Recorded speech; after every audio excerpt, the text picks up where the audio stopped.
Être spirituel ou ne pas être, à l'heure du Verseau, à l'ère de la modernité.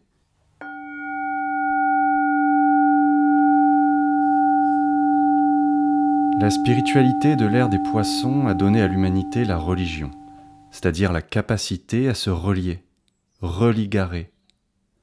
La meilleure expression de cette spiritualité aura peut-être été la dévotion et la compassion, une forme d'empathie et d'union à l'autre, mais toujours dans l'altérité. Le glyphe des Poissons, deux arcs tendus opposés, reliés par un trait. Une tentative de trait d'union pour apprendre à se relier par l'esprit. Et si l'esprit n'y arrive pas, sacrifier le corps pour faire triompher l'esprit, quitte à sacrifier tous les corps qui ne sont pas d'accord avec ma vue de l'esprit. L'intégrisme, le fanatisme. C'est aussi cela, les Poissons, un chaos matériel engendré par des dévots spirituels, le corps terrestre sacrifié au nom du paradis céleste. Comment relier la terre au ciel par l'ascétisme, l'intégrisme. Donc globalement, la spiritualité Poisson a accouché du phénomène religieux, et avec lui, l'obligation, l'attachement et la dépendance à une autorité, une divinité extérieure, transcendantale, invisible. Être attaché à une croyance et dépendre d'une autorité extérieure.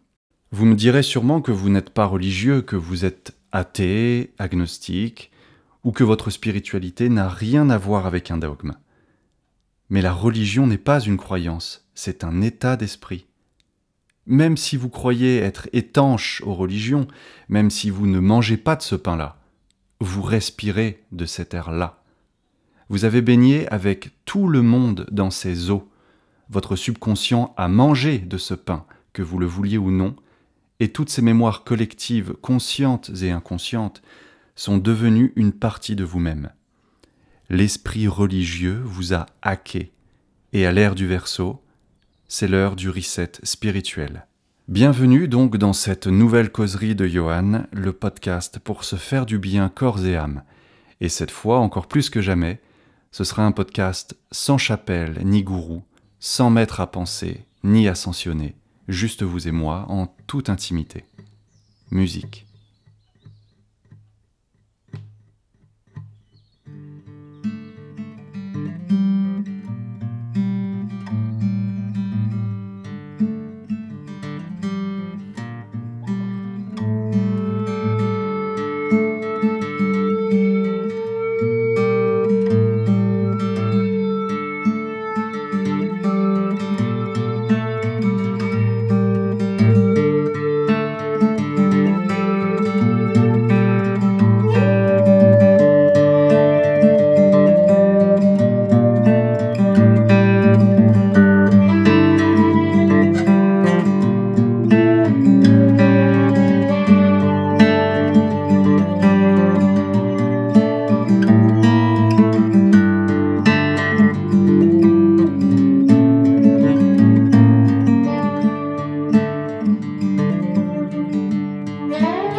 On a pu penser que le renouveau de la spiritualité allait passer par les mouvements du Nouvel Âge. Mais le tour de magie fut aussi grandiose que vicieux. Du David Copperfield pour enfants indigo. Une vaste opération d'infiltration de nos esprits. Du marketing déguisé pour faire jouer nos vieux réflexes de dévotion. Réussir à faire croire que ce n'était plus le Jésus, mais un Maitreya qui allait revenir.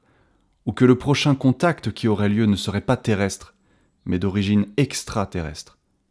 On vous a expliqué que l'univers avait remplacé Dieu, et qu'il était en fait un immense catalogue en ligne de A à Z, dans lequel il suffisait de faire son choix pour satisfaire ses rêves, ses désirs.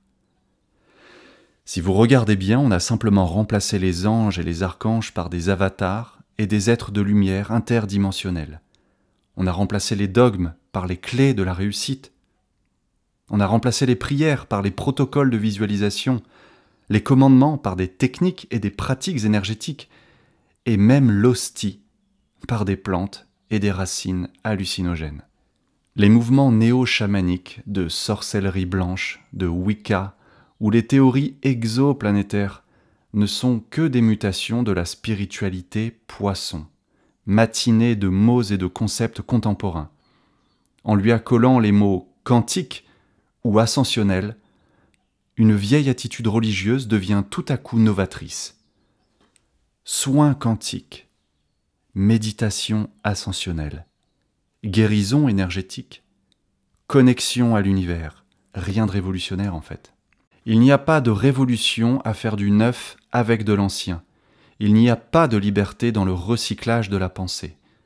Sans se libérer totalement du connu, l'esprit humain n'accouchera pas dans cette nouvelle ère du Verseau d'une spiritualité radicalement nouvelle et différente de tout ce qu'on a pu connaître jusqu'à présent. D'ailleurs, peut-on seulement imaginer notre esprit autrement que comme il est? En a-t-on seulement la force? Car il faut une énergie immense pour se libérer du connu, c'est-à-dire des réflexes conditionnés, des repères à la fois rassurants et limitants, mais rassurants quand même, pour se donner les moyens de penser le nouveau, le neuf. La spiritualité est nécessairement transgressive, sinon elle n'est pas. C'est de l'esprit conditionné qui s'invente une vie ailleurs. L'esprit conditionné est accommodant. Il s'accommode de ce qui est préexistant, il s'arrange avec. C'est une gymnastique intellectuelle et morale, fatigante et lassante, mais tant que l'humain ne fait pas résolument le choix d'abandonner ses habitudes, il reproduit, il répète. Il fait de l'esprit, comme on dit, mais il n'use pas l'esprit. Il s'amuse, mais n'use pas l'âme.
La spiritualité du Verseau sera subversive ou ne sera pas.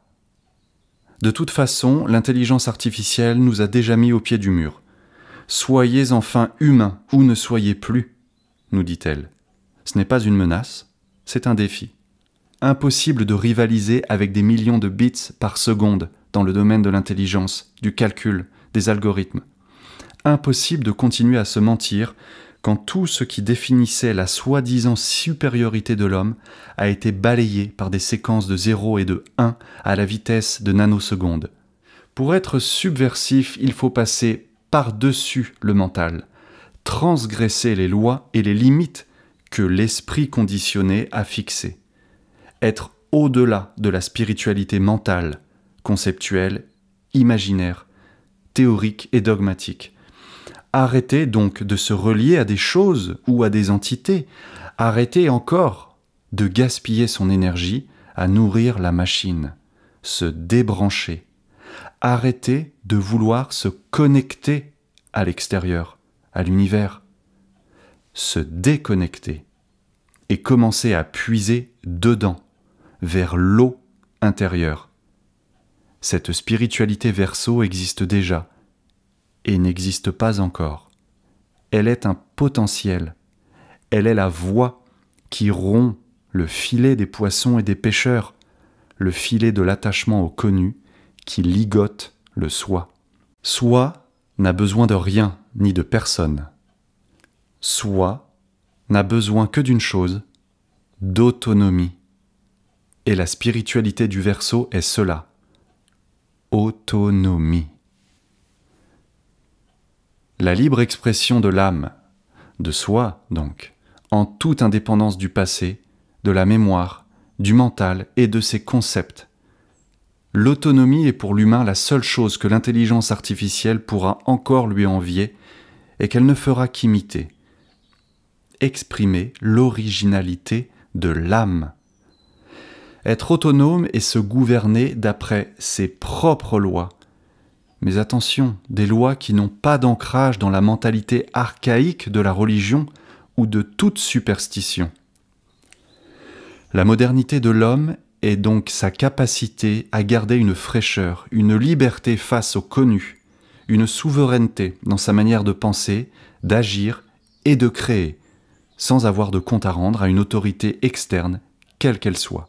La spiritualité dont je parle n'est pas une zone de confort pour se faire du bien. Elle est uranienne, c'est-à-dire révolutionnaire, explosive, non conventionnelle, inattendue car en dehors du temps. Et le temps, c'est la mémoire du passé. Pour sortir de la matrice, une expression chère à beaucoup de personnes, il faut déjà s'extraire du phénomène du temps, donc de la mémoire et donc de la pensée, qui nous ramène sans cesse au connu. C'est fini. L'intelligence artificielle a battu à plate couture la pensée électronique de l'homme. Compulser des datas, stocker des informations, garder des souvenirs, des images, des photos, des films mentaux. Tout cela, des data centers de gigadonnées le feront mieux que vous, à votre place, à l'infini. L'humain mental est obsolète. Uranus l'a terrassé. Il faut être moderne et appartenir au présent, avec toute notre attention, donc avec toute notre énergie, et pour ce faire, cesser de nourrir les vampires du passé. Si l'on s'accroche, on sera totalement détruit, annihilé en conscience, transhumanisé, terminé. Il faut abandonner la spiritualité mentale, upgrader pour la spiritualité de l'âme. Cela, c'est l'inconnu.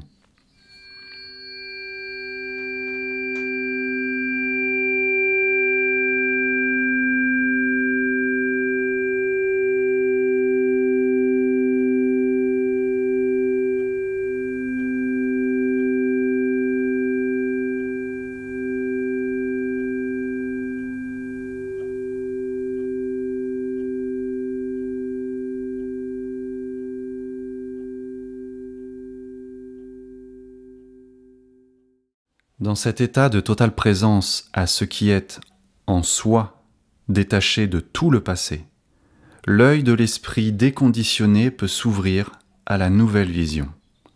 L'âme peut déployer son spectre parce que l'esprit est enfin désencombré de tout ce qui le relie, religion.